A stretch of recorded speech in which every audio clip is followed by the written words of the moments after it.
In our last class, we talked about marketing and the research you should do to make sure you determine just exactly what is your best marketing strategy. Today we're going to talk about a part of that, which is your product. Marketing is going to be a factor from what product you're selling. By that I mean, if you're selling corn in Iowa, obviously probably your marketing is going to go to the big bulk distributors. But if you're selling grass-fed beef in the northern part of Idaho, your marketing may be a little different and take different steps when it looks at not only the product, but also who your competition is and how do you distribute your product. And that is what we're going to look at today. So let's get started. Now that you have started writing your strategic plan and have your team working on researching and producing your marketing strategy, it is time to look at your product and discover how it is unique from other products. Although customer research is the single most important component in building a marketing strategy, it is often the product itself that inspires and excites many business owners. Here's your chance to develop a thorough product description. Recall that a product is any commodity, final consumer good, or service. As you think about the products your business will offer, try to describe them in terms of the value they will bring to your customers. What is it that customers are actually buying? Another way to look at your product is in terms of its uniqueness. What makes your product truly unique? Why would customers prefer your product to another farmer's? Are there differences in the production process that make it more wholesome and fresh? Can you appeal to the environmentally conscious? Try to look down the road a bit as you profile your product. Will there be new opportunities to add value through processing, packaging, and customer service? How might your product line or services change over time? Sit down with a pencil and paper and describe each of the products that you plan to offer, why they are unique, and how they may change in the future. We will not look at our competition in this product field. Who are our competitors in that product field? Nearly every business or product has competition of some kind. Find out who your competitors are and what they offer to customers. A trip to the local grocery store, farmer's market, or even a bit of time on the internet to research how many growers offer organic asparagus or specialty grains may be all that is needed. Is anyone else serving your target market? If so, find out everything you can about their business or their buyers. You might even consider contacting them. Try to find out how they market and price, and, if possible, get a feeling for their cost structure. You need to determine what share of the market you can realistically capture. Once again, make a list to analyze the competition that exists for each of the products you plan to offer. List your competitors. Then, consider where you have an advantage over them. Can you produce at a lower cost? Do you have access to markets that they cannot reach? Are you better at working with people, at attracting and keeping customers? Do you have better business skills? In other words, what's your niche? You may want to return to your earlier product research where you described your product to ask again, is our product truly unique? One of the processes that help make your product unique may be how you distribute it or package it. Identify how to move or distribute products from your farm to the customer's dinner table, store shelves, elevator or barn. Distribution strategies typically describe scope, market reach, movement, packaging, scheduling and handling. The first component in your distribution strategy is scope, how widely you plan to distribute your product. Will you pursue an intensive, selective or exclusive distribution strategy?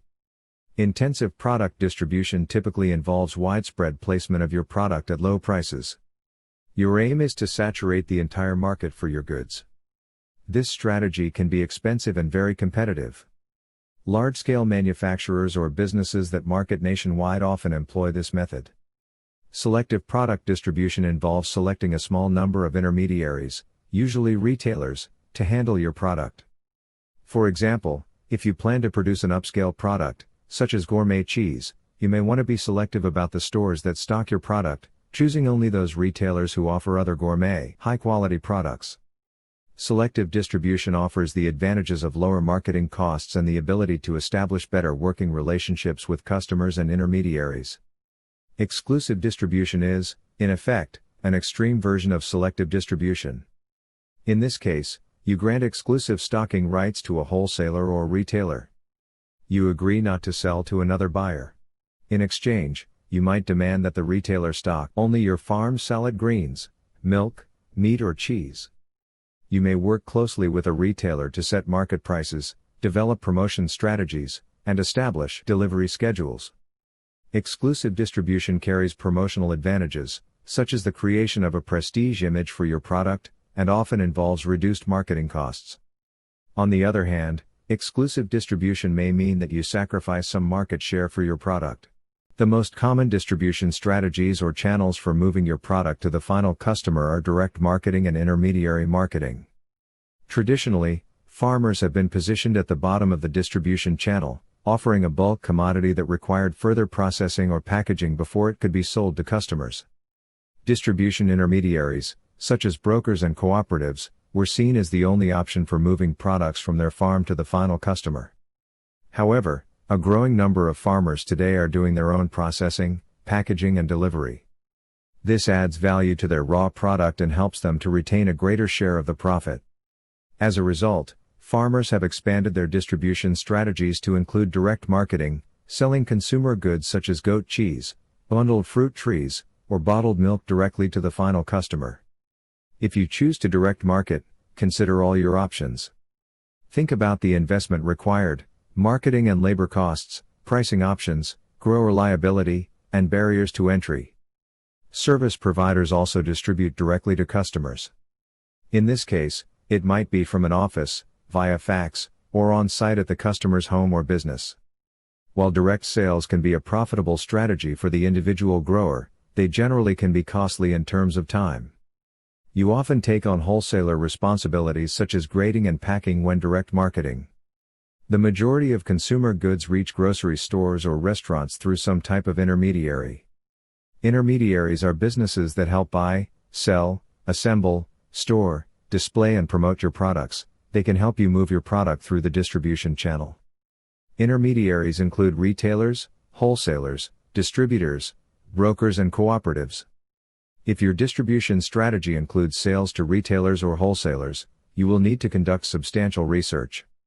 When it comes to quality, many buyers want it all produce that is shaped and sized consistently and of uniform ripeness and flavor. Similarly, wholesale outlets can be difficult to access. Many of the same retail marketing principles apply to the wholesale market. You will need to concentrate as much management on grading and packing as on production.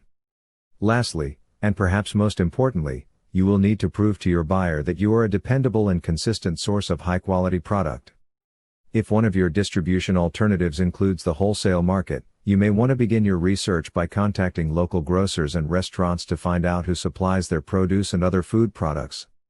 Next, contact the wholesaler. Find out their grading, packaging and delivery requirements. If they seem like a good fit, and if the prices they offer are financially acceptable, try selling yourself to them. There are a number of resources available to help you identify and reach intermediaries.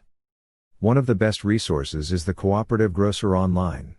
This site offers links to retailers, such as cooperative grocers, as well as other intermediaries, such as manufacturing cooperatives, wholesalers and distributors. Well, that concludes today's class. I hope you got something out of it. Our next class is going to look at packaging, pricing, and promotions. So it's 3 of the 7 P's of marketing, and it will be out shortly. Remember, when you go to my YouTube channel, hit the subscribe button so you'll get notifications as new videos come out on these classes. Thank you.